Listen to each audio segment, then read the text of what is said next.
नमस्कार. आज आपण बनवणार आहोत मिक्स पिठापासून थालीपीठ. सध्या उन्हाळा भरपूर आहे. अशामध्ये जड अन्न खाण्याची इच्छा होत नाही किंवा जेवण जात नाही, तर अशा वेळेस आपण ही रेसिपी ट्राय करू शकतो.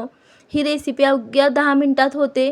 सुपर टेस्टी आणि हेल्दी देखील होते. त्यामुळे सुरुवात करूया. सर्वात अगोदर इथे 1.5 वाटी ज्वारीचं पीठ घेतलेलं आहे. त्यामध्ये 1 वाटी गव्हाचं पीठ, अर्धा वाटी चण्याचं पीठ आणि 2 ते 3 चमचे तांदळाचे पीठ असे इथे मी मिक्स पिठे घेतलेले आहे. त्यानंतर त्यामध्ये मी हिरव्या मिरचीचा ठेचा टाकलेला आहे. हिरवी मिरची, आले, लसूण आणि कोथिंबीर अशी घेऊन बारीक केलेलं आहे. त्यानंतर यामध्ये 1 चमचा ओवा क्रश करून टाकलेला आहे. 2 चमचे पांढरे तीळ टाकलेले आहेत. इथे मी भरपूर भाज्या घेतलेल्या आहे. हळद टाकलेली आहे. मेथी, पालक, कोथिंबीर आणि 1 मध्यम आकाराचा कांदा असा घेतलेला आहे. इथे एक थोडंसं हिंग टाकत आहे. त्यानंतर चिरून स्वच्छ धुवून घेतलेल्या भाज्या इथं मी टाकून घेणार आहे. त्यानंतर आपण यामध्ये चवीप्रमाणे मीठ टाकून घेणार आहोत. त्यानंतर इथे आपण पिठाचा घट्टसर गोळा मळून घेणार आहोत. पीठ मळताना इथे एकदम पाणी न घालता थोडं पाण्याचा वापर करून घट्टसर पण मऊ पीठ आपण मळून घेणार आहोत. अशा प्रकारे पीठ मळून घेतल्यानंतर आपण याला रेस्ट करण्यासाठी न ठेवले तरी चालू शकते. लगेचच थालीपीठ बनवण्यासाठी तयार होऊ शकतो. त्यामुळे मी इथे पूर्ण असा तयार रेडी टू घेतलेला आहे. त्यानंतर एक कापड ओलं करून घेतलेलं आहे. यामध्ये मध्यम आकाराचा गोळा घालून सर्व बाजूने हाताच्या बोटाच्या साहाय्याने पसरवून घेतलेला आहे. थोपून असा थालीपीठ तयार करून घेतलेला आहे.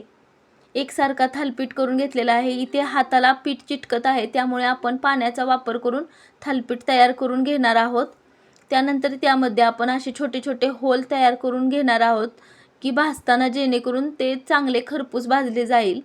त्यानंतर एका तव्यावर तेल टाकून तवा चांगला गरम झाल्यावर थालीपीठ टाकून घेणार आहोत. त्यानंतर त्याच्यात थोडेसं तेल सोडून घ्यायचं आणि 1 ते 2 मिनिटासाठी चांगली वाफ घ्यायची. अशा प्रकारे आपले थालीपीठ खूप खुसखुशीत आणि मऊसूत होतात. एक बाजू चांगली भाजून झाली की दुसरी बाजू भाजून घ्यायची.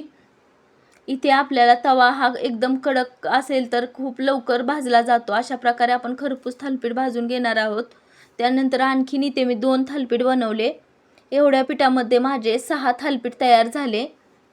ही रेसिपी आपण नाश्त्यासाठी किंवा स्नॅक्स म्हणून दुपारी सुद्धा करू शकतो. हे थालीपीठ आपण दह्यासोबत, टोमॅटो केचपसोबत तसेच मुलांच्या टिफिनसाठी देखील देऊ शकतो. सध्या मुले घरात आहेत, त्यामुळे त्यांना काहीतरी वेगळं चटपटीत खायची खूप ग्रेव्हिंग येते. त्यामुळे आपण अशी रेसिपी ट्राय करू शकतो. अशा प्रकारे मी सर्व थालीपीठ तयार करून घेतलेले आहेत. सहसा मुले हिरव्या पालेभाज्या खात नाही किंवा टाळाटाळ करतात खाण्यासाठी, पण आपण असे सुपर हेल्दी बनवून दिले तर ते खूप आवडीने खातात किंवा त्यांच्या पोटात काही ना काही करून हिरव्या पालेभाज्या जातात. त्यामुळे आपण अशा भाज्या ट्राय करून आपल्या मुलांना देऊ शकतो. अशा प्रकारे मी इथे सर्व थालीपीठ तयार करून घेतलेले आहे. तुम्ही बघू शकता थालीपीठ इतके छान झालेले, खूप छान झालेले. गरम गरम खाताना तर खूप छान लागले. तर तुम्ही बघू शकता थालीपीठ मी दह्यासोबत, लोणच्यासोबत सर्व केलेले आहे.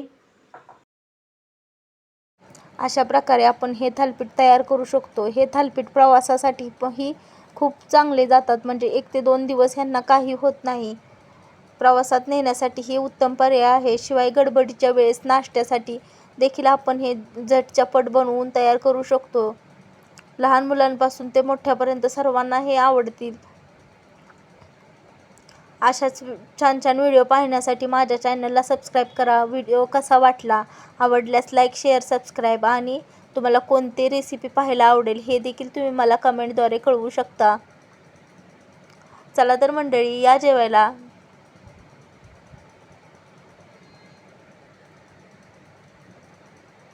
व्हिडिओ पाहिल्याबद्दल धन्यवाद.